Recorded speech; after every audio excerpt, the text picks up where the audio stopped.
Hindi po actually, ang gusto ko lang is pumasa sa exam. Kasi given pandemic and lahat ng struggle, so yung pinagdasal ko lang talaga is makapasa and matapos yung exam.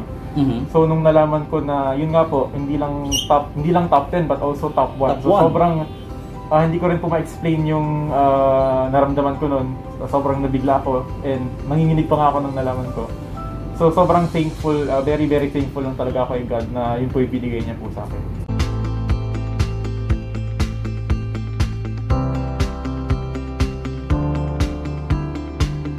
Ako kami ngunyan, salamat kay Vice Gov, Attorney Grace Lagman, pag-invite sa Muya, at ayaw sa pamilya ko, kasabay ni.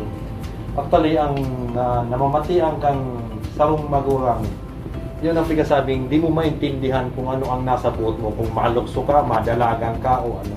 Siguro ko yan na ang common na sabi nga niya, bilang sarong magurang, di mo alam kung ano ang gigibuhon mo. Dahil, yun nga na sabi nga ni na, ang aki, ano man ang kapusgan kang magurang, yan ang kaluyahan ng mga magurang para sa akin. Si Al Christian po ay sarong aki na mabuoton siya. Dahil ikaw lamang taon na ning problema kung ano pa man sa pag-eskwela niya. Opo. Dahil hindi siya pig-pressure pero may sadiri nindang pag-aaral. Kaya pasalamat akong maraming araw kayan sa mga aki ni. Opo. Salamat sa Diyos. Opo. Kasi, opo, actually, nagme-message nga, dakulo na nagme-message sa kuya na sabi daw, engineer na ngayon si Al Christian. Nag-engineer ka na ngayon tita, sabi sa kuya. Sabi, na-shock naman ako kasi hindi ko talaga in-expect siya na magta-top 1. Tapos ang reaction ko, grabing hibi ko, hindi ko so nasabutan ko kung ano itong namatayan ko. Opo. Basta nagparahibik na lang ako. Ang advice ko lang, dapat ang aki,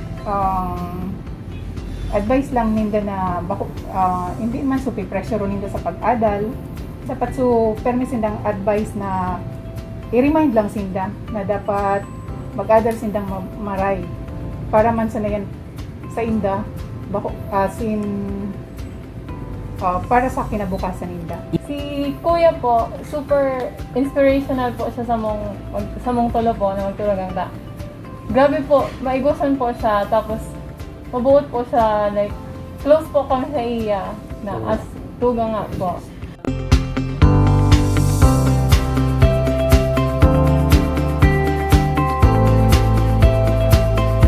Now noon ra ini sa gubos na Albayano, tabukot kami ini karaw-karaw na mag-top ka din sa rong board exam. Lalo na ining pick-upod ng chemical engineers board exam. Okay. And makaugma ta ining mga nag-excel sa araw ini mga state sanctioned exams. Opo. Okay, like the bar exams, nag-number 1 man tabi si Attorney Mig Azores Yes. 2 years ago. Ngunyan, may siro na naman kitang Bicolano. Okay. Albayano, taga-Rawis, Legazpi na nag-top ng Opo. board exams. And he shortly followed the footsteps Yes. of Dr. Christian Orap Orante of Yeah. Ligao City, who Okay. placed 4th in the medical board exam. So Opo. sabi ko nga din, ang mga Albayano talaga maurag. Yes. And kitang mga yaon dyan sa pwesto, for example, K1, tawan taki ta formal like recognition. Opo. So ang SPA po, igong resolution na bigpasar, na nakaaging sesyon, Opo. na kung saan po talagang pigo-on rami, ining si Al Christian Gobres for Ayun. topping the board exams in chemical engineering. And I'm also from UP. So makaugmaho na may saro na scholar ng bayan, again, who excelled. Honor and excellence talaga ang motto ng UP. Ayun. Okay. So, sa Gabos na Albayano, bako tabi ining chamba, ura taon-taon na sana ikaw kita mga board and bar top-notchers. Yeah. And I hope this trend continues in the next years to come. Never forsake your dreams. Okay, you pursue your dreams and with hard work and commitment, maaraman kan gabos, kan sa diri mo, kan pamilya mo, kan komunidad mo, kan probinsya mo. That hard work really pays. Opo. So yun man sana po ang sumuyang pinakamotibo digde, ang Opo. may intensyon, Mhm. kawan ni Onra, Mhm. ang persona tabi ni Engineer Al Christian, and maging ehemplo siya, modelo ng Mhm. mga Albayano youth. Simula po nung high school, ginawa ko talaga yung best ko para maging scholar.